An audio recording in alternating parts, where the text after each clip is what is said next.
God has specifically chosen you to be here at this time and in this place. You have incredible potential, purpose, and calling to push back the darkness and be a light for Christ. Stand for nothing and you'll fall for anything. It's time to stand your ground. This is Unapologetic.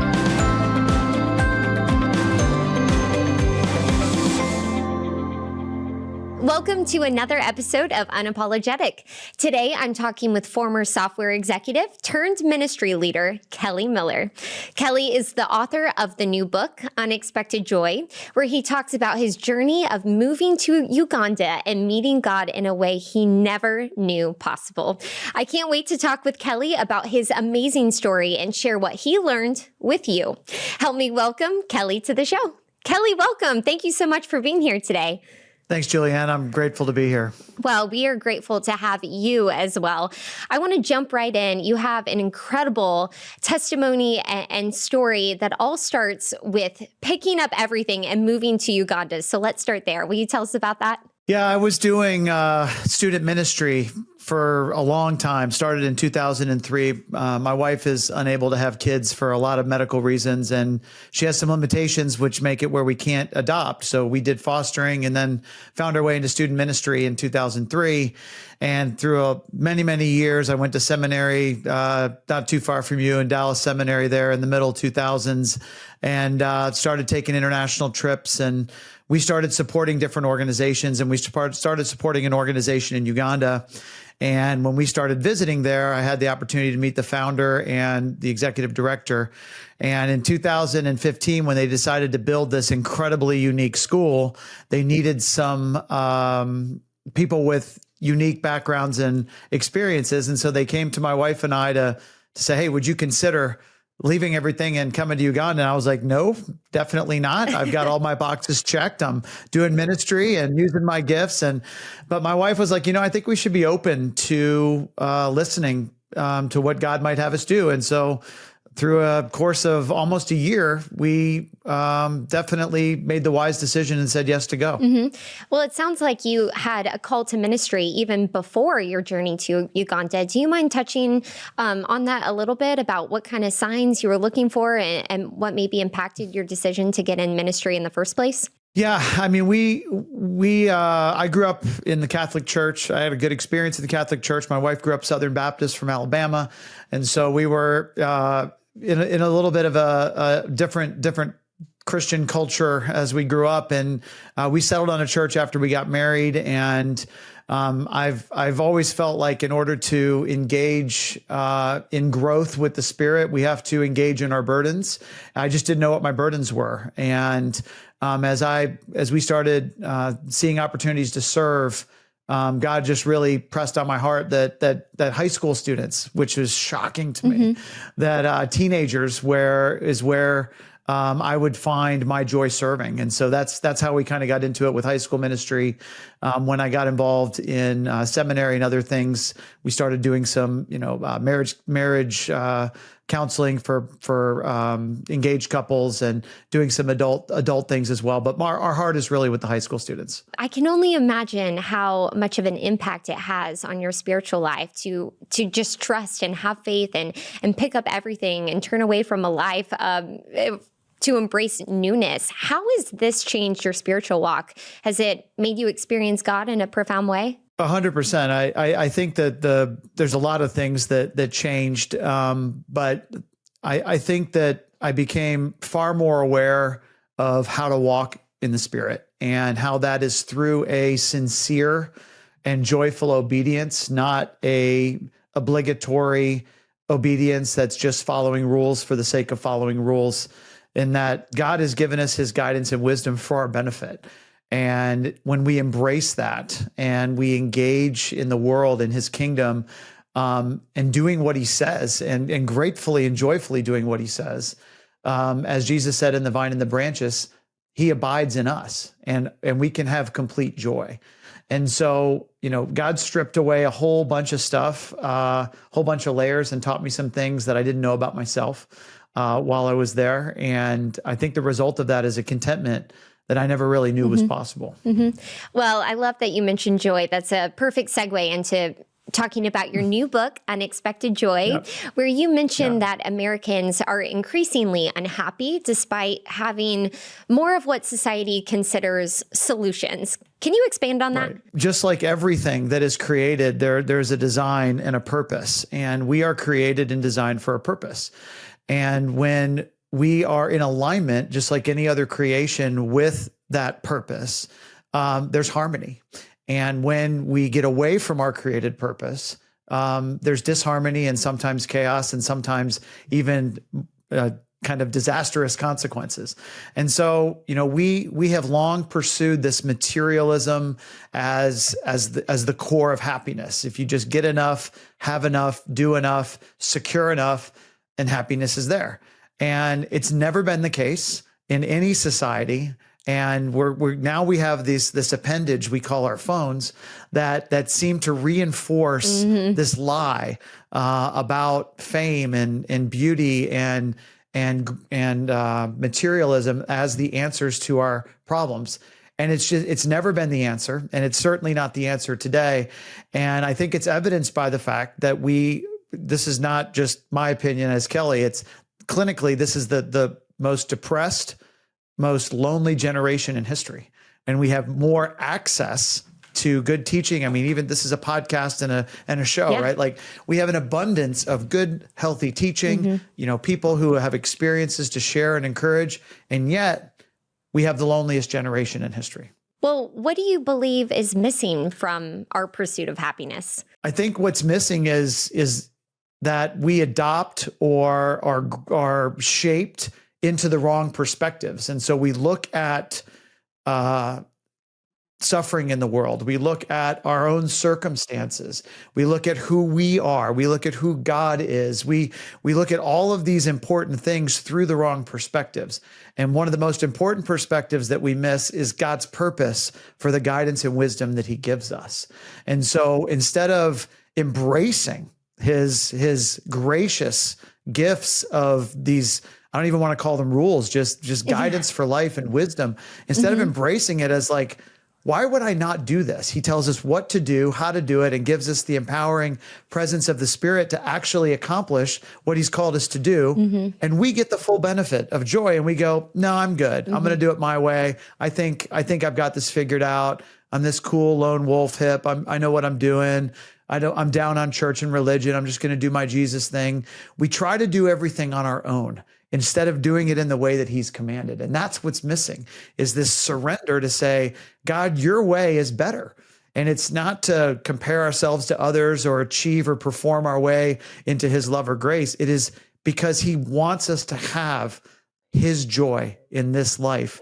And he's told us what to do, and he's given us the Spirit to do it. I want to mention that your book also emphasizes the importance of sincere obedience and also following wisdom and the commands of Jesus for lasting and meaningful joy. Can you expand how this is a theme of your book? God's rules, and this is not just, I wouldn't even just pick on evangelicals here, like Catholic Church, kind of liturgical churches, historical Reformed churches, have taken God's guidance and wisdom and used them to hold it over people in power, to judge people, to create comparison and things like that. And so our whole kind of approach to obedience is one of obligation. It's one of like, we have to struggle to do it. And so there's this idea of sincere obedience where it's like, of course I want to do what he says. Why would I not do what he says? Like, this is for my good and for his glory. It's why I'm created. It's how I can live in a way that other people say, I want to be like that. I want to be like her. I want to be like him. When you organize your life around the teachings of Jesus and you lean into him for his strength to accomplish it, then what happens is the Spirit will transform us. And we begin to bear fruit naturally instead of kind of fighting through it or having to constantly, ask the Spirit to help us. Because we can do self-help, we can do self-care, but we can't do self-transformation. And so the payoff, forgive the expression, of the sincere obedience of embracing the power of God that he's given us to accomplish this is transformation to where it becomes natural. We become more naturally kind, more naturally loving, and most importantly, more naturally joyful with his joy. How would you recommend readers to incorporate this principle into their own lives on a daily basis? The start is awareness and kind of saying, not just what do you believe, but why? Why do you believe what you believe? And for most people, they don't know. They'll say it's the Bible, it's in the Bible, or their small group leader, their pastor, their priest, or whatever. And so I think the start of it is an awareness of what you believe, but more importantly, why you believe what you believe. And then to engage in the world in the way that God says and follow the teachings of Jesus. And when you do that, God will confirm what are the correct perspectives in Scripture. Like your life will line up with what God teaches. And that is when you experience God, to where when someone says, hey, why do you believe in Jesus? Because I've experienced Jesus in a way that's consistent with Scripture. And that's the goal, is to embrace his teachings in a way where God changes our perspectives to where we understand the gospel because we've experienced it, not because we've read about it, not because we intellectually understand it, not because we've been to seminary, but because we experience it. And that's interesting because you mentioned the role of experiences in our theology. So have you personally experienced, whether it be in the corporate world or maybe in your time in Uganda, something that shaped your understanding of God? That was my 5 years in Uganda. That was every day in Uganda, sometimes dramatically and sometimes subtly. And that's one of the reasons I wrote the book, is because I went to Uganda feeling like I had everything under control. I had the world by the tail. I'm doing all these great things. I've had all this great education. I've done, all these mission trips. I've done all this ministry. And then God kind of stripped that down and was like, you have more faith in what you've done than what I've done. And so that was my everyday experience. When I would be out in the community, very humble community where our students are from, and I would see the truth and wisdom of Scripture played out in everyday life in my experiences. Experience will validate what God says. We struggle so much with suffering in the world, and rightfully so and understandably so. But if we have the wrong perspective of suffering, then every time we're confronted with suffering, our perspective is wrong. And so everything we think about God and ourselves in that situation is literally wrong, and it can wreck your faith. Whereas if you have the right perspective of suffering and understanding that only through Jesus does suffering matter, only through Jesus does suffering matter, then that changes everything when you encounter it. And I'm sure you've, in your experience working with children and in your ministry and on mission to share the gospel, do you see a difference when you're talking to people? Can you share maybe a particular experience or story of an encounter with someone else, the transformation that you visibly noticed in them? We didn't do altar calls in Uganda. So our students come from communities where there's missionaries a lot.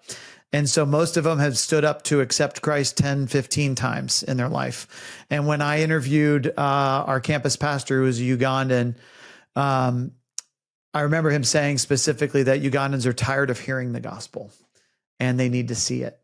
And that had a massive, massive impact on the way that we built our ministry in Uganda. So our students would come, we would ask them why they believe what they believe, and then we would begin to share truth with them in a variety of mediums, whether it's small group, Sunday morning service, their Bible class, etc. And we would watch them as they would be open-minded to what God is doing in their heart. And we could tell when they had become Christians before they announced. It was that tangible. The transformation, the fruit was so tangible that there's one of these girls behind me in the picture. I'll never forget her coming up to me on the last day of school in her first year saying, "Uncle Kelly, I have something to tell you." I said, "What's that?" She goes, this term I became a Christian. And I said, "I know. We all know. We've seen it." I was able to see it almost every single day there. And then reflecting back, I see it with the young people I've worked with here. it's just not as obvious because of all the noise, all the bells and whistles around us. And I think you brought up a good point. It's so different probably ministering to people in Uganda. What would you say to the listeners here, how to avoid all of the temptations and challenges that we face here in America? Do you have any advice for parents or anyone who's listening on how to avoid some of those temptations and stay focused on Christ? The thing is pay attention to what has your attention. We are the product of what we're consuming at any given moment. It's hard because we have our high school students on Sunday afternoons for about 2 hours. And then the enemy has them through their phones for most of the week and all of the weekend. And so it's about paying attention to what has your attention and then asking the Spirit to help you fall in love with spending time with him. Because when we do that, it's something that we look forward to. It's something where we get filled up, where we experience a supernatural fruit that we can't produce on our own. And then it moves from being kind of a discipline to a choice. Well, very well said. And it's something that it's easy to say and hard to do, but I think that will encourage a lot of people listening. I do want to mention another topic that you explore in your book, talking about the American dream and how it can limit God's work. Can you explain to us what you mean by that? The way the American dream has been hijacked, it's more about getting rich, getting famous, those types of things. It's kind of expanding on what our basic needs are as a human being, which is to be known and loved. And now it's to be famous and rich. And so when I look at the pursuit of the American dream, it's a depressing thing because as we talked about earlier, we've never been more lonely. We've never been more disconnected. We've never been more discontent. And I think that on the whole, there are more people, both in total number and percentage, that have achieved the American dream. So where is the peace? Where is the joy? Where is the contentment? It's just not there because it's not the answer, right? It is there are resources for us to steward and enjoy, but if it becomes our sole purpose, there's nothing there. It's like the Wizard of Oz when they pull back the curtain and it's a guy in a wheelchair that's pulling a bunch of levers, right? It's just like, this is it. And there's been many, many, many, many celebrities and non-celebrities who have found that, who've got to the top of the ladder and realized there's nothing there. Yeah, you're right. There really is a fixation on just a particular type of life that really does hinder our ability to experience joy and fulfill our God-given purpose. But maybe some people out there are struggling with finding what their purpose is. What advice do you have? There's this, I don't want to call it a platitude, but there's this saying that goes around, oh, God's got a plan for your life and all these things. And I think people get locked in that there's this specific plan and I got to figure it out. I got to figure out where I'm supposed to go to college and whom I'm supposed to marry and what work I'm supposed to do and what ministry. And I try to free people up and say, that's not how it works, right? Our purpose is the same. Your purpose, Julianne, Kelly's, our purpose is the same. And that is to point people to Christ in the way that we love them and live our lives. And so when it comes to the choices we have to make around relationships and vocation and universities and where we live and things like that, or even where we do ministry, it's about looking at the opportunities that God gives us and making the wisest decision. Mm-hmm. So our purpose is simple. We can do it anywhere, right? We can do it anywhere. I am back doing I still have ministry work I'm doing in Uganda, but I'm back in the business world in a consulting capacity. And especially because of the book, I'm probably doing more ministry now than I was in Uganda, because every time I have a business conversation, people are asking about the book, or I'll get an email afterwards saying, hey, I'm a believer. I'd love to talk to you. So you can fulfill your purpose anywhere. The key to making decisions that are in God's will is wisdom. That is beautifully said. You really can do ministry anywhere. Anytime you can share the good news of Jesus Christ, it is so important. On the other hand, you have in your book, like you discuss the damage of the prosperity gospel in developing countries. Yes. Can you just explain why this gospel is so detrimental? The easy answer is it sets people up for disappointment in God, and it sets people up to move in a direction of hopelessness. Because the prosperity gospel is false, number one. And in developing countries, especially Uganda, where there was a war and people kind of moved in, people are vulnerable to a message that says, if you do, God will do. And so you've got pastors that take advantage of that. Number one, for control, but number two, hey, you got to give money. You give enough money, God will heal you. God will give you a job, right? And so people do that, and then it doesn't happen. And then they end up disappointed. And then if they ask the pastor, he says, well, you didn't pray hard enough. Oh, you didn't give enough money. So people end up disillusioned, disappointed. And then on the other side of that is the worst human condition, which is hopelessness. And it is devastating Uganda. It is devastating Uganda because 90+% of the churches are prosperity teaching churches. And it's understandable why people want to go. It's the same reason that Americans go to prosperity teaching churches. We want to think that our wealth is a reward from God for our good service, our good faith. We want to believe that. Somehow makes us feel a little bit better about our wealth and those types of things. And we want to believe that our faithful efforts matter in our paradigm of performance and comparison, right? We want to be able to say, I deserve this because I've done this, right?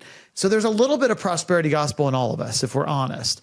But in a developing country where people are living in material poverty, the promise of getting out of poverty through acts of faith, it's almost too difficult for people to ignore.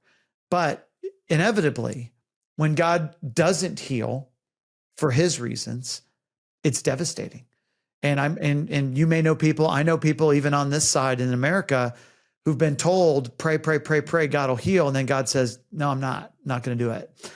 And it just destroys people's faith. So it's a different manifestation of the prosperity gospel. But it'd be hard for me to say whether it's more dangerous there or more dangerous here, because there you're able to speak to it directly. You're able to say, no, let me show you the real gospel, the real Jesus, his real promises, and why it's even better, right? Here, it's kind of woven in. It's woven into our worship songs, and God's got this, and we're going to have a victory and all these types of things, which without context, yeah, they're fine. But people can hear that in a way that seems to promise something that God's not promising. And and you end up having people believe in a God that doesn't exist. So it really is just having a balanced understanding of God's grace. And if we do that, how can that bring about positive change? The thing about God's grace is when we have an understanding and we are wrecked or overwhelmed by God's grace, that manifests in humility and gratefulness, which is the posture for not only growth in the Spirit, but that's the posture in order to affect those around you, to live a life that's worthy of the gospel. The way to understand God's grace is to understand your own sin. If you're not overwhelmed by God's grace, it's because you're underwhelmed by your own sin.